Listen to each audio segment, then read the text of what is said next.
అల్లూరు జిల్లా చింతూరు ఏజెన్సీలో పోలీసులు హై అలర్ట్ ప్రకటించారు. మావోయిస్టు పార్టీ భారత్ బంద్ ప్రకటించడంతో పోలీసులు అప్రమత్తమయ్యారు. మావోయిస్టు అగ్రనేత హిడ్మా ఎన్కౌంటర్ ను ఖండిస్తూ అభయ్ పేరుతో ఒక లేఖ విడుదలయ్యింది. దీంతో రంపచోడవరం చింతూరు ఏజెన్సీలో పోలీసులు ముమ్మర తనిఖీలు నిర్వహిస్తున్నారు. రాత్రులు ఘాట్ రోడ్లో వాహనాల రాకపోకలను నిలిపివేశారు పోలీసులు.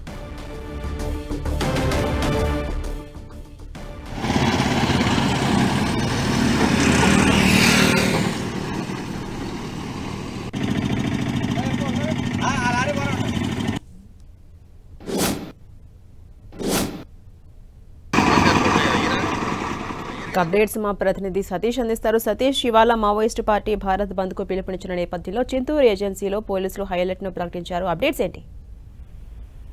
ఝాన్సీ మారేడుమిల్లి ఎన్కౌంటర్ నేపథ్యంలో ఈ రోజు దేశవ్యాప్తంగా నిరసన బాట పట్టాలని చెప్పి మావోయిస్ట్ పార్టీ పిలుపునైతే ఇచ్చింది. ఇదే నేపథ్యంలో వచ్చింది అంటే ఉమ్మడి తూర్పుగోదావరి జిల్లా వ్యాప్తంగా అల్లూరు సీతారామరాజు జిల్లా మారేడుమిల్లి చింతూరు ఏజెన్సీ ప్రాంతం అంతా కూడా పోలీసులు హై అలర్ట్ అయితే ప్రకటించారు. దీనికి సంబంధించి అంటే ఈ రోజు పూర్తిగా నిరసన తెలపాలని చెప్పి మావోయిస్టులు తెలిపిన నేపథ్యంలో పూర్తి స్థాయిలో పోలీసులు అయితే మాత్రం కూంబింగ్ నిర్వహిస్తున్నారు. అదేవిధంగా తనిఖీలు కూడా ముమ్మరంగా నిర్వహిస్తున్న పరిస్థితి కూడా నెలకొందని కూడా మనం చెప్పుకోవచ్చు.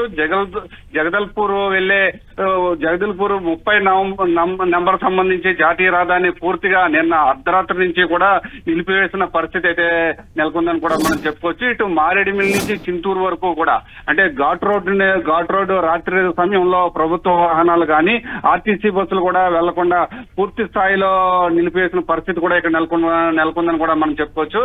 అయితే చింతూరు నుంచి భద్రాచలం వెళ్లే రహదారి మాత్రం కోనవరం మీదుగా కూడా దారి మళ్లించినట్లు కూడా తెలుస్తుంది. ఏదేమైనప్పటికీ కూడా ఇటు మారేడుమిల్లి ఏజెన్సీ ప్రాంతం అంతా కూడా పోలీసులు ముమ్మర తనిఖీలు అయితే మాత్రం నిర్వహిస్తున్నారు. మావోయిస్ట్ పార్టీ ఇచ్చిన పిలుపు మేరకు అయితే మాత్రం ఎటువంటి ఇబ్బంది లేకుండా ఇటు రాజకీయ నాయకులు కానీ ప్రభుత్వ వాహనాలు కానీ పూర్తి స్థాయిలో బయట ఎవరిని తిరగొద్దని చెప్పి ఆదేశాలు కూడా జారీ చేయడం జరిగింది. అదేవిధంగా రంపచోడవరం ఎమ్మెల్యే మిర్యాల శిరీష్ తో పాటు ప్రతిపక్ష నేతలందరినీ కూడా మైదాన ప్రాంతంలో వెళ్లి సురక్షిత ప్రాంతంలో ఉండవలసిందిగా సూచనలు కూడా చేయడం జరిగింది. ఏదేమైనప్పటికీ కూడా ఈ రోజు జరిగే మావోయిస్టులు ఇచ్చిన పిలుపు మేరకు పోలీసులందరూ కూడా హై అలర్ట్ ప్రకటించి ఏజెన్సీ ప్రాంతం అంతా కూడా ముమ్మరంగా తనిఖీలు నిర్వహిస్తున్న పరిస్థితి కూడా ఇక్కడ నెలకొందని కూడా మనం చెప్పుకోవచ్చు. ఝాన్సీ, అలాగే సతీష్, అటు తనిఖీల పరంగా ఎటువంటి జాగ్రత్తలు తీసుకుంటున్నారు? ఎక్కడికక్కడ క్షుణ్ణంగా తనిఖీలు చేసి వాహనాలను పంపిస్తూ ఉన్నారు కదా, ఎలా చూడాలి?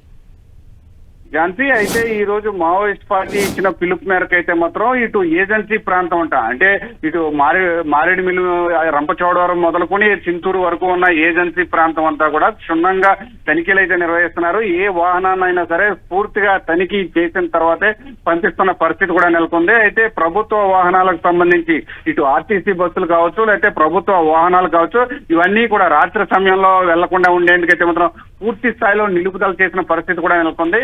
అయితే మావోయిస్టు సంచారిత ప్రాంతాలు ఏదైతే ఉన్నాయో ఆ ప్రాంతాల్లో కూంబింగ్ నిర్వహిస్తూ ప్రత్యేకమైన తనిఖీలు కూడా నిర్వహిస్తున్నారని కూడా మనం చెప్పుకోవచ్చు. రహదారుల్లో ఎటువంటి రాత్రి సమయంలో రహదారుల వైపుకి ఎటువంటి వాహనాలు వెళ్లకుండా ముందస్తు జాగ్రత్త చర్యలు అయితే మాత్రం తీసుకున్నారు. అదేవిధంగా ప్రజా జీవనానికి కూడా ఇబ్బంది కలగకుండా ప్రతి వాహనాన్ని కూడా తనిఖీ చేసిన తర్వాతే పంపిస్తున్న పరిస్థితి కూడా నెలకొందని కూడా మనం చెప్పుకోవచ్చు. ఝాన్సీ, అయితే దీనికి సంబంధించి ఇటు రంపచోడవరం ఏజెన్సీ ప్రాంతం మొదలు దగ్గర నుంచి చింతూరు ఏజెన్సీ ప్రాంతం వరకు కూడా పూర్తి స్థాయిలో అంటే ఏఓవి ప్రాంతం అంతా కూడా ఇటు తెలంగాణ, ఒరిస్సా, ఛత్తీస్గఢ్ సరిహద్దులన్నింటినీ కూడా పూర్తి స్థాయిలో తనిఖీలు నిర్వహిస్తున్న పరిస్థితి కూడా ఇక్కడ నెలకొందని కూడా మనం చెప్పుకోవచ్చు. Jhansi, right, thank you Satish.